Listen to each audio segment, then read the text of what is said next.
வணக்கம் traders, welcome to post market report. So இன்னைக்கு நம்ம இந்த வீடியோவில் நிஃப்டி, பேங்க் நிஃப்டி மற்றும் சென்செக்ஸ் வந்து மே 7ஆம் தேதி வியாழக்கிழமை என்ன நடந்திருக்கு, நம்ம எந்தெந்த இடத்துல பொசிஷன் எடுத்திருந்திருக்கலாம் அப்படிங்கிறதான் பார்க்க போகிறோம். ஸோ இன்னைக்கு வந்து பார்த்தீங்கன்னா நம்ம ஏற்கனவே ஒரு 2 டேஸாக ஒரு சின்ன ஒரு ஸ்ட்ராட்டஜி டிஸ்கஸ் பண்ணிட்டு இருக்கோம். என்னென்னா simple moving average and India VIX base பண்ணி. ஸோ இந்த சிம்பிள் மூவிங் ஆவரேஜ் இல்லைன்னா எஸ்எம்ஏன்னு சொல்லுவாங்க. அப்படி இல்லைன்னா நீங்கள் என்ன பண்ணலாம்னா இஎம்ஐ யூஸ் பண்ணலாம். Exponential moving average. இந்த சிம்பிள் மூவிங் ஆவரேஜ் இல்லைனா எக்ஸ்போனென்ஷியல் மூவிங் ஆவரேஜ் நீங்க உங்க சார்ட்ல ஆட் பண்ணிட்டு, அதிலிருந்து ஒரு லாஜிக் நம்ம டிரைவ் பண்ண போறோம்.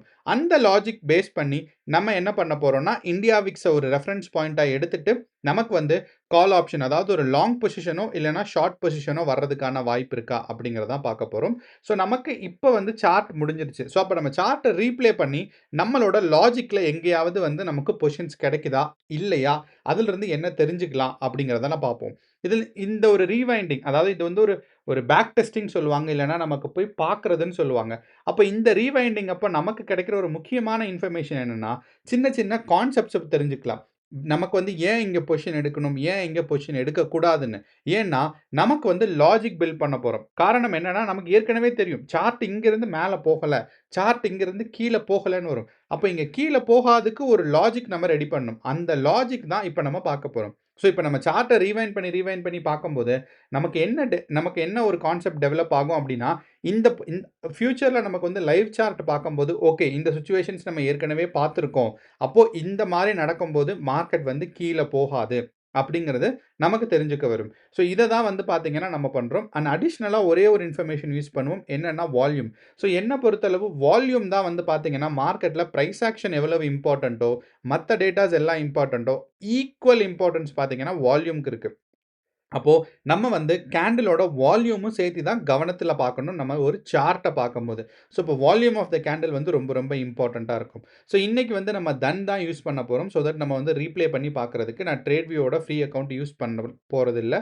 காரணம் என்னென்னா, சார்ட்டை ஒரு சின்னதாக டிஸ்கஸ் பண்ணுவோம். ஸோ ரீப்ளே பண்ணுறதுக்கு நம்மளோட புரோக்கர் சைட்டை நம்ம யூஸ் பண்ண போகிறோம். ஸோ வாங்க இப்போ நம்ம வீடியோக்குள்ளே போகலாம். ஸோ நம்ம வீடியோக்குள்ள நமக்கு டீட்டெயிலாக அனாலிசிஸ்க்குள்ள போகிறதுக்கு முன்னாடி நம்மளோட லாஜிக்கை வந்து நான் வந்து சிம்பிளாக சொல்லிடுறேன். என்ன அப்படின்னா, ஃபர்ஸ்ட் வந்து பார்த்தீங்கன்னா சிம்பிள் மூவிங் ஆவரேஜ். நம்ம இந்த இடத்துல பார்த்தீங்கன்னா இஎம்ஐ ஆட் பண்ணியிருக்கோம். ஸோ எஸ்எம்ஏக்கும் இஎம்ஐக்கும் பார்த்தீங்கன்னா நமக்கு வந்து ஒரு பெரிய வால்யூம்ஸ் டிஃப்ரென்சஸ் இருக்காது. ஸோ அப்போ இந்த எஸ்எம்ஏல பார்க்கும்போது நமக்கு என்ன தெரியும் அப்படின்னா, நமக்கு வால்யூம் வந்து எந்தெந்த இடத்துல பில்டப் ஆயிருக்கு, வால்யூம் வந்து எந்தெந்த இடத்துல பில்டப் ஆகலைங்கிறது தெரியும். ஒன்று, இந்த வால்யூம் கேண்டில் பார்க்கும்போது. ரெண்டாவது பார்த்தீங்க அப்படின்னா, நான் வந்து வால்யூம் கேண்டில் ஆட் பண்ணியிருக்கேன், நார்மல் கேண்டில் ஆட் பண்ணல. இந்த இடத்துல பார்த்தீங்கன்னா இது நார்மல் கேண்டில். ஆனால் அதே இது நான் வால்யூம் கேண்டில் ஆட் பண்ணும்போது எனக்கு வந்து இன்ட்ரென்சிக்காக தெரியும். அழகாக எனக்கு தெரிஞ்சிடும் என்னன்னா, இந்த இடத்துல வால்யூம் அதிகமாக இருக்குன்னு. இப்போ இந்த வால்யூம் கேண்டில் வந்து பெருசாக சைட்வேஸ், ஏன்னா ப்ரைஸ் வந்து வேரியேஷன் இருக்காது. சைட்வேஸில் நமக்கு பெருசாக வால்யூம் எக்ஸ்ட்ரா இருக்குது அப்படிங்கிறது நம்ம தெரிஞ்சுக்க முடியும். ஸோ அப்போது நமக்கு பார்த்தோம் அப்படின்னா, மார்க்கெட்டில் லாஜிக் என்ன அப்படின்னா, நமக்கு 2 சிம்பிள் மூவிங் ஆவரேஜ், அதாவது இந்த இடத்துல இஎம்ஐ ஆட் பண்ணியிருக்கோம். எக்ஸ்போனென்ஷியல் மூவிங் ஆவரேஜ் 9 அண்ட் 20, இந்த 2 மட்டும் வச்சு தான் நம்ம வந்து ட்ரேட் லாஜிக் டெவலப் பண்ண போகிறோம். ஸோ சார்ட் எவ்வளோ சிம்பிளாக இருக்கோ, நீங்கள் எவ்வளோ கம்மியான டேட்டா லைவ் மார்க்கெட்ல பார்க்குறீங்களோ, அது வந்து ரொம்ப ரொம்ப இம்பார்ட்டன்ட். நீங்க போஸ்ட் மார்க்கெட்லயோ, ப்ரீ மார்க்கெட்லயோ மல்டிபிள் டேட்டாஸ பார்க்கலாம். ஃபார் எக்ஸாம்பிள் நானே வந்து பார்த்தீங்கன்னா, கிஃப்ட் நிஃப்டி டேட்டாவ ரொம்ப ரொம்ப கீனா கவனிச்சுட்டு இருப்பேன். ஆனா நம்ம ஒரு லாஜிக் புரிஞ்சுக்கணும். கிஃப்ட் நிஃப்டி வந்து நிஃப்டி 50 ஓப்பன் ஆனதுக்கப்புறம் இண்டிபெண்டன்ட்டா வேலை செய்யாது. நிஃப்டி 50 எப்படி பிரைஸ் ஆக்ஷன் இருக்கோ, அதே பிரைஸ் ஆக்ஷன் தான் கிஃப்ட் நிஃப்டில இருக்கும். ஸோ அப்படிங்கிறனால நமக்கு முக்கியமா தெரியணும் எந்தெந்த டேட்டாஸ கவனிக்கணும், கவனிக்கக்கூடாதுன்னு. ஸோ என்ன பொறுத்தளவு நமக்கு வந்து வாலடைலிட்டி இண்டெக்ஸ் பார்க்கலாம். கூடிப்போனா ஓப்பன் இன்ட்ரெஸ்ட் டேட்டா பார்க்கலாம். கண்டிப்பா ஆப்ஷன் செயினோட alpha, beta, delta values, option chain எப்படி பெர்ஃபார்ம் ஆகுது அப்படிங்கிறத பார்ப்போம். அது வந்து ஆப்ஷன் ட்ரேட் எடுக்க போறனால. பட் நம்ம சார்ட் அண்டர்ஸ்டாண்ட் பண்றதுக்கு பார்த்தீங்கன்னா, நமக்கு சார்ட்ல volume data, simple moving average, India VIX data, இந்த 3 கூடி போனா நம்ம வந்து ஓப்பன் இன்ட்ரெஸ்ட் டேட்டாவும் சேர்த்து நமக்கு பார்ப்போம். ஏன் இந்த ஓப்பன் இன்ட்ரெஸ்ட் டேட்டா வந்து ஒரு டைனமிக் சப்போர்ட் அண்ட் ரெசிஸ்டன்ஸ் மாதிரி நமக்கு வேலை செய்யும். அதை நான் உங்களுக்கு எப்படிங்கிறத காமிக்கிறேன். ஸோ இப்போ நம்மளோட லாஜிக் என்ன அப்படின்னா, நமக்கு எந்த ட்ரெண்ட் நம்ம யோசிக்கிறோமோ அதுக்கு ஆப்போசிட்ல பார்த்தீங்கன்னா இந்தியா விக்ஸ் போகணும். ஃபார் எக்ஸாம்பிள் நமக்கு வந்து இந்த இடத்துல நம்ம வந்து ஒரு கால் ஆப்ஷன் போகணும் அப்படின்னு நான் எடுக்கிறேன், இல்லைனா ஒரு லாங் பொசிஷன் போகணும் அப்படிங்கிறத நான் யோசிக்கிறேன் அப்படின்னா, மார்க்கெட்டில் இங்கேருந்து நான் லாங் பொசிஷன் போகும்போது எனக்கு முக்கியமாக என்ன தெரியணும்னா, இந்தியா விக்ஸ் பார்த்தீங்கன்னா ஆப்போசிட் டைரக்ஷனில் போகுதான்னு. கரெக்ட். இந்தியா விக்ஸ் வந்து இந்த இடத்துல நமக்கு பார்க்கும்போது ஆப்போசிட் டைரக்ஷன்ல போயிட்டு இருக்கு. ஸோ அப்படிங்கிறனால நான் இந்த பாயிண்ட்டுக்கு அப்புறம் தான் ஏன் இந்த ஃபர்ஸ்ட் கேண்டில நான் எடுக்க மாட்டேன் அப்படின்னா, எனக்கு வந்து இந்தியா விக்ஸ் வந்து கீழ போகுதா, போகலையான்னு தெரியாது. ஆனா இந்த செகண்ட் பொசிஷன் இந்த பாயிண்ட் ஃபார்ம் ஆனதுக்கு அப்புறம் எனக்கு வந்து என்ன தெரியும், ஓகே இந்தியா விக்ஸ் வந்து டவுன் ஃபாலிங்ல தான் இருக்கு அப்படிங்கிறது தெரியும். ஸோ இது வந்து ஒரு ஃபர்ஸ்ட் லாஜிக். 2வது லாஜிக், நீங்க வந்து லாங் பொசிஷன் போகணும். அதாவது பாசிட்டிவா, புல்லிஷா போகணும் அப்படின்னா, நமக்கு கேண்டில் வந்து பார்த்தீங்கன்னா, சிம்பிள் மூவிங் ஆவரேஜ் எஸ்எம்ஏக்கு 10க்கும் 9க்கும் 20க்கும் மேல இருக்கணும். ஏன் 2 வைக்கிறேன் அப்படிங்கிற யோசனை இருந்துச்சு அப்படின்னா, என்ன அப்படின்னா, நமக்கு வந்து சில நேரங்கள்ல 9 வந்து டச் பண்ணும். இந்த கேண்டில் பார்த்தீங்கன்னா 9 டச் பண்ற மாரி இருக்கு. ஆனா, இந்த இடத்துல நான் வந்து பொசிஷன் குளோஸ் பண்ண மாட்டேன். எப்ப நான் பொசிஷன் குளோஸ் பண்ணுவேன்னா, 20 வந்து கிராஸ் ஆகுற வரைக்கும். ஸோ 20 டச் பண்ண உடனே பொசிஷன் குளோஸ் பண்ணக்கூடாது. ஃபார் எக்ஸாம்பிள் இந்த மாரி பொசிஷன். ஆனா 20 கிராஸ் ஆகும்போது பார்த்தீங்கன்னா, நான் வந்து பொசிஷன குளோஸ் பண்ணுவேன். ஸோ அப்ப எனக்கு வந்து 9 கிராஸ் பண்ணியிருக்கணும், 20 டச் பண்ணியிருக்கணும். இந்த மாரி டைம்ல பொசிஷன் குளோஸ் பண்ணலாம். அப்படி இல்ல அப்படின்னா, ஒரே கேண்டில் வந்து 9 20 கிராஸ் பண்ணிருச்சுன்னா, நான் வந்து பொசிஷன் ஹோல்ட் பண்ணலாம். சாரி பொசிஷன குளோஸ் பண்ணலாம். ஸோ இதுக்காக தான் மெயினா 20 வைக்கிறோம். ஸோ 9 மட்டும் இருந்தாவே போதும். ஆனா சில நேரங்கள்ல என்ன ஆகும்னா, 9ல வந்து பார்த்தீங்கன்னா, ஃபேக்கான பிரேக் அவுட் வரும். ஸோ அத வந்து அவாய்ட் பண்றதுக்காக தான் நம்ம வந்து 20 சிம்பிள் மூவிங் ஆவரேஜ் வைக்கிறோம். அப்போ இதுல வந்து முக்கியமா நம்ம 2 கான்செப்ட் அண்டர்ஸ்டாண்ட் பண்ணணும். ஒண்ணு வந்து புல் பேக். அதாவது மார்க்கெட்ல எப்பயுமே பார்த்தீங்கன்னா, நமக்கு மார்க்கெட் வந்து இப்படி ஒரு ஸ்ட்ரெய்ட் லைனா மேல போகாது. ஒரு என்ன பண்ணும்னா, ஒரு லாஜிக் இருக்கும். ஸோ மார்க்கெட் வந்து இப்படி ஸ்ட்ரெய்ட் லைனா மேல போகாது. மேல போகும், இப்படி கீழ வரும், மேல போகும், கீழ வரும், மேல போகும், கீழ வரும். அப்போ இந்த மாரி கீழ வரதுக்கு பேர் தான் என்ன சொல்லுவாங்கன்னா, புல் பேக். இது மேல போகும்போது கீழ வர்றது புல் பேக். அதே இது கீழ போகும்போது பார்த்தீங்கன்னா, மேல சின்னதா வர்றது தான் ஒரு புல் பேக். ஸோ அப்போ இந்த இடத்துல பார்த்தீங்கன்னா, மார்க்கெட் இங்கிருந்து ஸ்ட்ரெய்ட்டா போயிருக்கு. ஸ்ட்ரெய்ட்டா போயிட்டு இந்த இடத்துல ஒரு புல் பேக் எடுத்திருக்கு. ஸோ நம்ம லைன் வரையற மாரி கிளீனா இருக்காது. நம்ம தான் அண்டர்ஸ்டாண்ட் பண்ணணும். ஒரு பாசிட்டிவ் டைரக்ஷன்ல நெகட்டிவ் டைரக்ஷன் கேண்டில் வருதுன்னா, இது புல் பேக். அதே சமயம் இந்த இடத்துல ஒரு டவுன் ஃபாலிங் மார்க்கெட். நமக்கு நேத்து இருந்த டவுன் ஃபாலிங் மார்க்கெட். இங்கிருந்து ஒரு டவுன் ஃபால் ஆச்சு. இந்த 2 கிரீன் கேண்டில் ஒரு புல் பேக். டவுன் ஃபாலிங் ஒரு புல் பேக். டவுன் ஃபாலிங் ஒரு புல் பேக். அப்போ நமக்கு எப்பயுமே லாஜிக் என்ன அப்படின்னா, நமக்கு வந்து இந்தியா விக்ஸ் வந்து ஃபர்ஸ்ட் கன்ஃபர்மேஷன் குடுக்கணும். 2வது 10 அண்ட் 20 சிம்பிள் மூவிங் ஆவரேஜ்க்கு மேல இருக்கணும். ஸோ 9 அண்ட் 20 இந்த இடத்துல நம்ம மார்க் பண்ணியிருக்கோம். ஸோ 9 அண்ட் 20 சிம்பிள் மூவிங் ஆவரேஜ்க்கு மேல இருக்கணும். அண்ட் இந்த புல் பேக் வரும்போது மார்க்கெட் வந்து 10 அதாவது இந்த 2 சிம்பிள் மூவிங் ஆவரேஜையும் கீழ கிராஸ் பண்ணாம இருக்கணும். இதுதான் 2வது கான்செப்ட். ஓகே. இப்போ இது 2ம் இருந்தா நமக்கு வந்து ட்ரேட் எடுக்கலாம். அப்போ இன்னைக்கு வந்து நான் என்ன பண்றேன்னா, ரீப்ளே பண்ண போறேன். இன்னையோட மார்க்கெட்ட நம்ம வந்து என்ன பண்ணலாம்னா, ரீப்ளே பண்ணலாம்.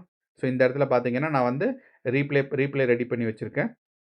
அப்போ நமக்கு வந்து ஃபர்ஸ்ட் கேண்டில் ஃபார்மேஷன் பார்த்தீங்கன்னா, ரெட் கேண்டிலா இருக்கு. ஸோ இப்போ ரெட் கேண்டில் மார்க்கெட்ல செல்லிங் பிரஷர் இருக்குன்னு. இப்போ முன்னாடி நம்மளோட லாஜிக் என்னன்னா, இப்ப இருக்கிற பிரைஸ் அதாவது நமக்கு வந்து இந்த 24,300 இருந்துச்சு பாருங்க. இந்த பிரைஸ வந்து கிராஸ் பண்ணிருச்சு அப்படின்னா, மார்க்கெட்ல பாசிட்டிவ் பொசிஷன் எடுக்கலான்னு. ஆனா நான் பாசிட்டிவ் பொசிஷன் எடுக்கலான்னு வெயிட் பண்ணும்போது பார்த்தீங்கன்னா, இது கிரீன் கேண்டிலா இல்ல, ரெட் கேண்டிலா இருக்கு. அப்போ நான் கொஞ்சம் வெயிட் பண்ணணும். ஓகே. பிரேக் பண்ணிருச்சு. ஆனா வந்து இந்த ஃபர்ஸ்ட் கேண்டில் ரெட்டா இருக்குங்கிறதுல நான் லாஜிக் டெவலப் பண்ணிக்கிறேன். அப்போ செல்லிங் பிரஷர் அதிகமா இருக்குன்னு. அதே இது நான் வால்யூம் வச்சும் சேர்த்து நமக்கு பார்த்தோம் அப்படின்னா, நமக்கு வந்து பார்த்தீங்கன்னா, செல்லிங் பிரஷர் அதிகமா இருக்கு. அண்ட் ஜஸ்ட் பிரைஸ்ல மட்டும் கிடையாது, வால்யூம்லயும் அதிகமா இருக்கு அப்படிங்கிறத நான் தெரிஞ்சுக்கிட்டேன். ஓகே. இப்ப நம்ம என்ன பண்றோம், மறுபடியும் அப்படியே பார்த்துட்டே இருக்கோம். ஸோ லைவ் மார்க்கெட் அப்படிங்கிறதுல. இப்ப பார்த்தீங்க அப்படின்னா, இந்த கேண்டிலுக்கு அப்படியே கீழ ஃபார்ம் ஆயிருக்கு. ஸோ இது என்ன சொல்லுதுன்னா, மார்க்கெட்ல செல்லிங் பிரஷர் ஒரு கன்ஃபர்மேஷன் இருக்கு அப்படின்னு சொல்லி. ஸோ இத வந்து நம்ம பார்த்தோம் அப்படின்னா, நமக்கு ஒரு கேண்டில் இருக்கு. அந்த கேண்டிலோட பிரைஸ்க்கு கீழ வந்து பார்த்தீங்கன்னா, நமக்கு வந்து அடுத்த கேண்டில் நமக்கு குளோஸ் ஆயிருக்கு. அதாவது இந்த கேண்டிலோட குளோஸ்க்கு கீழ தான் அடுத்த கேண்டிலோட ஓப்பனிங். ஸோ இந்த மாரி இருக்கும்போது, நமக்கு வந்து ஒரு ஸ்ட்ராங்கான ஒரு செல்லிங் பிரஷர் இருக்கு அப்படின்னு. இதே இது இந்த கேண்டில் கலர் வந்து கிரீனா இருக்குன்னு கன்சிடர் பண்ணிக்குவோம். இது வந்து கிரீன் கேண்டில். இதுக்கு மேல இந்த இடத்துல ஒரு கேண்டில் வந்திருக்கு. இந்த மாரி ஒரு செட்டப்ல இருக்கு. இந்த கேண்டிலுக்கும், இந்த கேண்டிலும். இந்த மாரி ஒரு செட்டப்ல இந்த ஃபர்ஸ்ட் டைம் வந்துருச்சுன்னா, நமக்கு வந்து ஒரு பாசிட்டிவ் டைரக்ஷன் எக்ஸ்பெக்ட் பண்ணலாம் அப்படின்னு.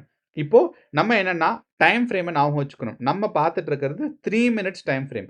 ஸோ அந்த ஒரு காரணத்தினால நமக்கு வந்து மினிமம் ஒரு 10 கேண்டில்க்காவது வெயிட் பண்ணும். அப்ப 10 கேண்டில்ங்கும்போது நம்மளோட சிம்பிள் மூவிங் ஆவரேஜ் ப்ளேக்கு ஆரம்பிச்சுரும். அப்படின்னா கடைசி 10 கேண்டிலோட தான் பார்த்தீங்கன்னா 9 சிம்பிள் மூவிங் ஆவரேஜ் இல்லன்னா 10 சிம்பிள் மூவிங் ஆவரேஜ். அப்போ இந்த 10 கேண்டில் நமக்கு என்ன ட்ரெண்ட் சொல்லுது அப்படிங்கிறத ஃபர்ஸ்ட் அண்டர்ஸ்டாண்ட் பண்ணணும். ஸோ இப்போ நம்ம பார்த்துட்டே இருக்கோம்.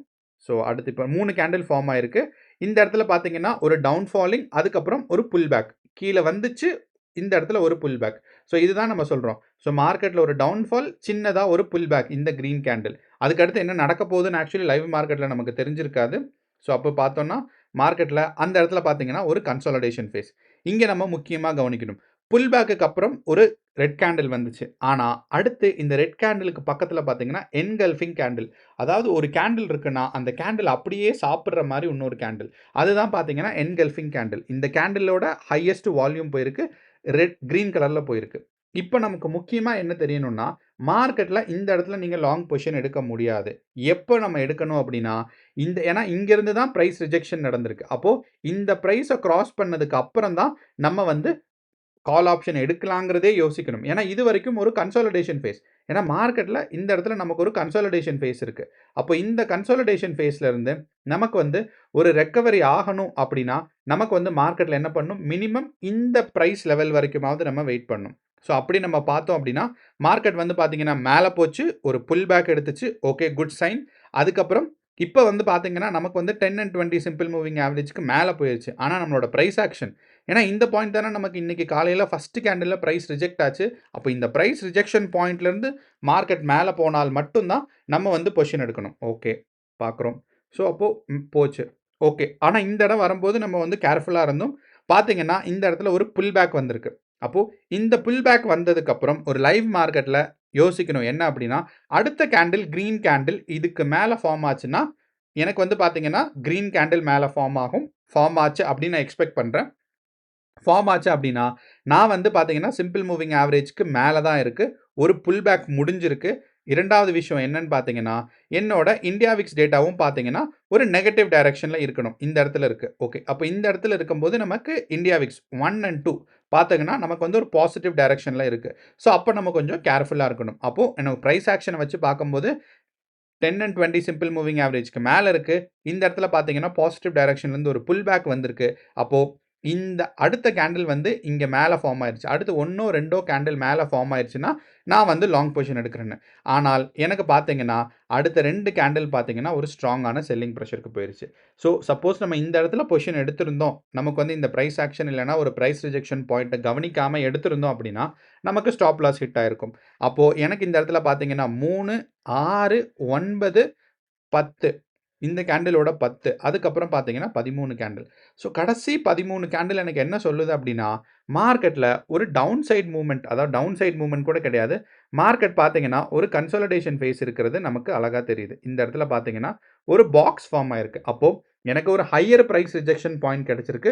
லோவர் பிரைஸ் ரிஜெக்ஷன் பாயிண்ட் கிடைச்சிருக்கு. அப்போ மார்க்கெட் வந்து பார்த்தீங்கன்னா, இன்னையோட மார்க்கெட் வந்து நமக்கு ஒரு சைட்வேஸ் போறதுக்கான ஒரு எக்ஸ்பெக்டேஷன்ஸ் ரொம்ப ரொம்ப ஸ்ட்ராங்கா இருக்கு. அப்ப இன்னையோட மார்க்கெட் நமக்கு ஒரு சைட்வேஸ் மார்க்கெட் போகும். இப்படி சைட்வேஸ்ல போறதுக்கான ஒரு எக்ஸ்பெக்டேஷன்ஸ் இருக்கு. ஸோ அந்த எக்ஸ்பெக்டேஷன்லேருந்து நமக்கு இனி பிரேக் பண்ணணும். ஸோ இதுதான் பார்த்தீங்கன்னா, சிம்பிளா நான் என்ன சொல்லுவேன் அப்படின்னா, ஒரு பாக்ஸ் செட்டப். இப்ப வந்து நமக்கு மார்க்கெட் வந்து ஒரு பாக்ஸ்க்குள்ள போயிருச்சு. அப்போ இந்த பாக்ஸ்லேருந்து எந்த பக்கம் வெளிய வருதோ, பிளஸ் நம்மளோட லாஜிக்ஸ் எல்லாம் ஃபில் ஆனா, நமக்கு வந்து பொசிஷன் எடுக்கணும். நான் என்னடா சிம்பிளான லாஜிக்ன்னு சொன்னேன். ஆனா ஏன் இவ்ளோ காம்ப்ளிகேட் பண்றேன்னு நீங்க நெனச்சீங்க அப்படின்னா, ட்ரேடிங்ல இத விட நம்ம வந்து ஏன்னா நமக்கு அக்யூரசியும் முக்கியம், டேட்டாஸும் முக்கியம். நான் வந்து வெறும் சிம்பிள் மூவிங் ஆவரேஜ் மட்டும் தான் வச்சிருக்கேன். மத்த டேட்டாஸ் எதுவுமே ஆட் பண்ணல. சூப்பர் ட்ரெண்டோ, வால்யூம் பார்க்குறோம். பட் ஆனா வால்யூம கன்சிடர் பண்ணல ரொம்ப எக்ஸ்டென்ட்க்கு. அப்படி பார்த்தீங்க அப்படின்னா, மார்க்கெட்ல இப்படி தான் நம்ம வந்து ட்ரேட் எடுக்கணும். ஸோ இது அப்படியே போயிட்டு இருக்கும்போது, இப்ப நமக்கு வந்து ஹையர் பிரைஸ் ரிஜெக்ஷன் பாயிண்ட்டும், ஒரு லோவர் பிரைஸ் ரிஜெக்ஷன் பாயிண்ட்டும் கிடைச்சிருச்சு. ஸோ மார்க்கெட்ல போயிட்டு இருக்கோம். பார்த்தீங்கன்னா, இந்த லோவர் பிரைஸ் ரிஜெக்ஷன் பாயிண்ட்க்கு மேலேயே மறுபடியும் மார்க்கெட் போயிடுச்சு. ஓகே. போயிட்டு இருக்கு. பார்த்தீங்களா, இந்த பாக்ஸ்க்குள்ளேயே இருக்கு. அப்ப இந்த பாக்ஸ நான் என்ன பண்றேன்னா, ஒரு ஒரு லைன் மாரி எக்ஸ்டெண்ட் பண்ணிக்கிறேன். நான் ஆக்சுவலி ஒரு பாக்ஸே போட்டுறேன். ம். ம். நமக்கு ஒரு பேரலல் சேனல். இல்லன்னா ஒரு லைனே போட்டுருவோம் நம்ம. சாரி. இந்த பக்கம் ஒரு லைன் இருக்கு. அதே மாரி பார்த்தீங்கன்னா, கீழ இங்க ஒரு லைன் இருக்கு. அப்போ இது நம்ம லைவ் மார்க்கெட்ல. அப்போ இந்த லைன் 2யும் கீழ கிராஸ் ஆனால் மட்டும் தான் நமக்கு வந்து அடுத்த லாஜிக் பார்க்குறோம். அதுவரைக்கும் நமக்கு வந்து நோ ட்ரேட் ஜோன். அப்போ இந்த இந்த இடத்துக்கு பேர் என்னன்னா, நோ ட்ரேட் ஜோன். இதுதான் நமக்கு வந்து முக்கியமானது. ஸோ எங்க ட்ரேட் எடுக்கக்கூடாதுங்கிறத நம்ம கவனத்துல வச்சுக்கணும். ஸோ இப்படியே லாஜிக் போயிட்டு இருக்கு. பாருங்க இந்த இடத்துல கரெக்ட்டா சப்போர்ட் எடுத்துருச்சு. மேலே போயிட்டுருக்கு, மேலே போயிட்டுருக்கு, மேலே போயிட்டுருக்கு, மேலே போயிட்டுருக்கு. திருப்பியும் பாருங்க அப்படியே கன்சாலிடேட் ஆயிட்டு இருக்கு. ஸோ இப்போ ஆல்மோஸ்ட் லைக் நமக்கு 11 மணி ஆயிருச்சு. ஸ்டில் வந்து மார்க்கெட் நம்மளோட நோ ட்ரேட் ஜோன்ல தான் நமக்கு வந்து லாஜிக் பில்ட் ஆயிட்டு இருக்கு. இன்னுமே நமக்கு வந்து ஒரு சைடு கூட பிரேக் அவுட் வரல. ஸோ எப்பயாவது பிரேக் அவுட் வந்தால் மட்டும் தான் நம்ம வந்து பொசிஷன் எடுக்கணும். ஓகே. இப்போ பார்த்தீங்கன்னா, நமக்கு இந்த இடத்துல பிரேக் அவுட் வந்துருச்சு. அப்போ நம்ம வெயிட் பண்ணணும். இந்த இடத்துல பிரேக் அவுட் வந்திருக்கு. ஆனா இது வந்து ஒரு கிளீனான கேண்டில் ஃபார்ம் ஆகல. டாஜி கேண்டிலா ஃபார்ம் ஆயிருக்கு. அப்படியே மார்க்கெட் வரும்போது கிளீனான கேண்டில் ஃபார்ம் ஆயிருக்கு. ஒரு red candle 10 and 20 simple moving average கீழ இருக்கு. ஒரு புல் பேக் வந்திருக்கு. அடுத்த கேண்டில் ரெட் கேண்டில் கீழ வந்துச்சு அப்படின்னா, நான் பொசிஷன் எடுக்க போறேன். ஆனால் இந்த இடத்துல ரெட் கேண்டில் கீழ வந்தா தான் பொசிஷன் எடுக்கணும். பார்த்தீங்கன்னா, கிரீன் கேண்டில் வந்துருச்சு. ஓகே. திருப்பியும் நோ ட்ரேட் ஜோன்க்குள்ள என்டர் ஆயிருச்சு. வெயிட் பண்ணிட்டே இருக்கோம். ஸோ அப்போ ஃபர்ஸ்ட் டைம் வந்து பார்த்தீங்கன்னா, ஃபெயில் ஆயிடுச்சு. இப்போ செகண்ட் டைம் இதே மாரி ரெட் கேண்டில் ஃபார்ம் ஆயிட்டு இருக்கு. நம்மளோட நோ ட்ரேட் ஜோன்லேருந்து கீழ வந்திருக்கு 1. 2வது பார்த்தீங்க அப்படின்னா, 10 அண்ட் 20 சிம்பிள் மூவிங் ஆவரேஜ டச் பண்ணிட்டு இருக்கு. ஓகே. புல் பேக் வந்திருக்கு. இந்த புல் பேக்குக்கு அப்புறம் ரெட் கேண்டில் ஃபார்ம் ஆயிருந்தா நான் எடுத்திருந்திருப்பேன் பொசிஷன். ஆனா எடுக்கல. மார்க்கெட் திருப்பியும் கிரீன் கேண்டில் நோ ட்ரேட் ஜோன்க்குள்ள என்டர் ஆயிருச்சு. ஸோ இப்படி தான் நம்ம வந்து ட்ரேட்ஸ வந்து ஃபேக் என்ட்ரீஸ அவாய்ட் பண்ணிட்டே வரணும். ஸோ இன்னையோட மார்க்கெட் வந்து ரொம்ப, ரொம்ப, ரொம்ப, ரொம்ப ஒரு கஷ்டமான ஒரு மார்க்கெட்டா தான் இருந்துச்சு. ஒரு ஸ்ட்ராங் கன்சாலிடேஷன் ஃபேஸ் மார்க்கெட்டா. ஸோ டைம் காரணமா கொஞ்சம் நான் ஃபார்வர்ட் பண்ணியிருந்தேன். ஸோ இந்த இடத்துல பார்த்தீங்கன்னா, மார்க்கெட் இங்க இடத்துல நம்ம பார்த்தோம். அப்படியே மேல போய் நோ ட்ரேட் ஜோன்க்குள்ளேயே தான் இருக்கு. இந்த இடத்துல வந்து நமக்கு வந்து ஒரு பிரேக் அவுட் கிடைச்சிருக்கு. அப்போ இந்த பிரேக் அவுட்லேருந்து ஒரு புல் பேக் வந்ததுக்கு அப்புறம் நான் வந்து பொசிஷன் எடுக்க போறேன். அப்போ கிரீன் கேண்டில் ஒரு புல் பேக் வந்துருச்சு. ஒரு புல் பேக் வந்து நம்மளோட no trade zone 10 and 20 simple moving average. அடுத்த கேண்டில் வந்து கிரீன் கேண்டில் ஆக இருந்த பட்சத்தில நமக்கு வந்து பொசிஷன் எடுக்கலாம். ரெட் கேண்டில் கொஞ்சம் கேர்ஃபுல்லா இருக்கணும். Okay. Maybe 2 pull back candle வரலாம். 3வது கேண்டில் நம்ம 10 அண்ட் 20 சிம்பிள் மூவிங் ஆவரேஜ கிராஸ் பண்ணிருச்சு. நோ நோ ட்ரேட் ஜோன்க்குள்ள என்டர் ஆயிருச்சு. ஸோ இப்படி தான் நமக்கு வந்து பொசிஷன்ஸ அவாய்ட் பண்ணிட்டே இருக்கணும். ஸோ இன்னையோட மார்க்கெட்ல நம்மளோட ஸ்ட்ராட்டஜிலயோ, நம்மளோட ட்ரேடிங் ஒரு கான்செப்ட்லயோ கிளியரா இருந்தோம் அப்படின்னா, நமக்கு வந்து நோ ட்ரேட் ஜோன்க்குள்ள தான் மார்க்கெட் வந்து ஒரு ஃபுல் டைம் இருந்திருக்கு அப்படிங்கிறத நம்ம வந்து ப்ராப்பரா தெரிஞ்சுக்கணும். ஸோ அப்போ இந்த லாஜிக் மாரி யூஸ் பண்ணோம் அப்படின்னா, நமக்கு வந்து தேவையில்லாத ஒரு ட்ரேட்ஸ வந்து அவாய்ட் பண்ணலாம். ஸோ அதுதான் நமக்கு வந்து ரொம்ப ரொம்ப ஒரு முக்கியமான ஒரு கான்செப்ட்னே சொல்லலாம். ஸோ இப்படி தான் வந்து பார்த்தீங்கன்னா, இன்னையோட மார்க்கெட் வந்து ஒரு ஸ்ட்ராங் கன்சாலிடேஷன் ஃபேஸ்க்குள்ள இருந்துச்சு. ஸோ அப்போ ஒரு ஹையர் எண்ட் போயிட்டு மார்க்கெட் கன்சாலிடேட் ஆகுதுன்னா, ஃபியூச்சர்ல மார்க்கெட் வந்து ஒரு அப்வர்ட் ஸ்விங் இருக்கிறதுக்கான ஒரு வாய்ப்புகள் இருக்கு. ஸோ அப்ப இன்னையோட மார்க்கெட் இன்னையோட மார்க்கெட்லேருந்து நம்ம தெரிஞ்சுக்கிறது, நேத்தோட மார்க்கெட் பார்த்தீங்கன்னா, நமக்கு வந்து ஒரு ஹையர் ரேஞ்ச் ரீச் ஆச்சு. அதுக்கப்புறம் மார்க்கெட் வந்து ஒரு ஸ்ட்ராங்கான ஒரு கன்சாலிடேஷன் ஃபேஸ்க்குள்ள போயிட்டுருக்கு. அப்ப இந்த கன்சாலிடேஷன் ஃபேஸ்ல இருந்து மார்க்கெட் வந்து ஒரு அப்சைட் இந்த நோ ட்ரேட் ஜோன் 24,000க்கு மேலேயே சஸ்டெயின் ஆச்சு அப்படின்னா, ஒரு ஸ்ட்ராங்கான பிரேக் அவுட் நம்ம வந்து எதிர்பார்க்கலாம். ஸோ இதுதான் வந்து போஸ்ட் மார்க்கெட் அனாலிசிஸ். இன்னையோட மார்க்கெட் வந்து எப்படி பிஹேவ் ஆயிருக்குன்னு. ஸோ கேர்ஃபுல்லா ட்ரேட் பண்ணுங்க. நாளைக்கு ஒரு பாசிட்டிவான ஒரு ட்ரேட் தான் நம்ம எதிர்பார்க்கிறோம். ஸோ நான் ப்ரீ மார்க்கெட் ரிப்போர்ட்ல சந்திக்கலாம். All the best. கேர்ஃபுல்லா ட்ரேட் பண்ணுங்க. நன்றி. வணக்கம்.